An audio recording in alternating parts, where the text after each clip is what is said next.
Okay, so we've been talking about these distributions and how they're similar to like sort of evaluating over an area or as a probability. Um, so basically, another thing we can do is you may have heard of these in the context of you may have heard of these distributions in the context of generalized functions or things like that. So we haven't really talked about why these are generalized functions yet, but there are a couple things we have talked about. So like what we did was when we talked about f of x being x squared, right? What we did was we took the expected value of this of f of x against some probability distribution or probability density function, right?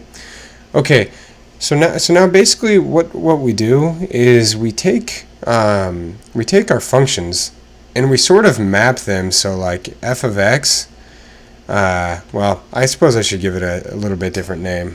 What do I want to name this? Let's name this g of x. And we're going to kind of map this into negative infinity to infinity, g of x times p of x dx. And what we're saying now is given some g of x from the reals, right? So if we're going to call these distributions generalized functions, we should probably have a way to go from some function into a distribution, right? And this is basically one way to get a lot of them, right? So every function from the reals, you can just take it and plop it into one of these things and say that's the associated distribution, right? So now if we have this little mapping here, but we say that our distributions are generalized functions, we basically need the set of distributions to include all of these, but also include some other things, and that's fine. But the kind of the moral of the story there is we do have a way to map all of the functions, all the real functions, into some distribution, which is nice. So we've kind of checked that box. The one other thing I would say there is there's a lot of real functions that get mapped into essentially the same distribution. Which, what does that sound? It sounds like the equivalence classes of functions that are equal to each other almost everywhere, and that's exactly right.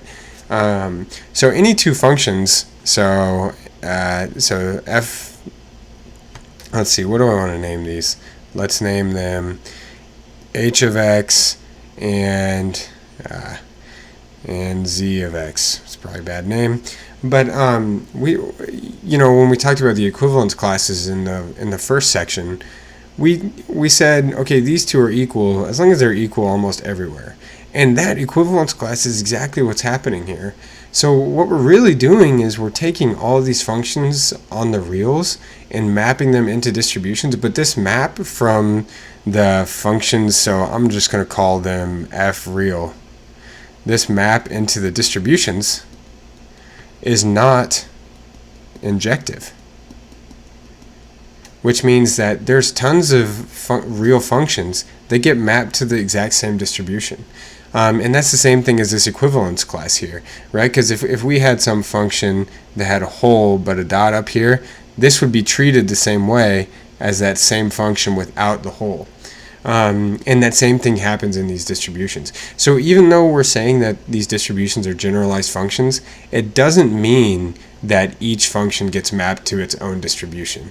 So that's one important point to note. And the other question, which I sort of mentioned earlier, is are there some distributions that aren't functions?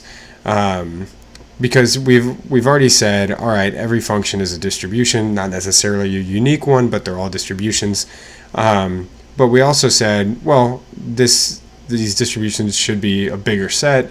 So are there any distributions that aren't functions? And the answer is yes, and we're not going to talk about them quite yet, but they do exist.